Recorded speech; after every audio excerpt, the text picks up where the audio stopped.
ఏంటంటే అసలు ఈ బోధ వాక్యానుసారమైందా కాదా అని పరీక్ష చేయాలి. పరీక్ష చేసిన తర్వాత ఇది వాక్యానుసారమైంది అనిపించిందా కొనసాగిస్తాం. ఇది వాక్యానుసారం కానిది అని అనిపించినప్పుడు ఏం చేయాలి?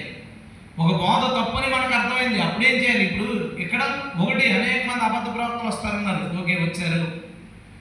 ప్రతి ఆత్మను నమ్మొద్దు అన్నారు, పరిశీలన చేయమన్నారు. పరిశీలన చేసాం అనుకుందాం. పరిశీలనలో మనకి ఇది తప్పుడు బోధ అని అర్థమైంది. అయితే మనం ఏం చేయాలప్పుడు? ఒకసారి ప్రయత్నపడుచుండగా పరిశుద్ధులకు ఒక్కసారే అప్పగించబడిన బోధ నిమిత్తము మీరు పోరాడవలనని మిమ్మల్ని వేడుకొని చూరాయవలసి వచ్చాను. అనగా కొందరు రహస్యంగా చొరబడి ఉన్నారు.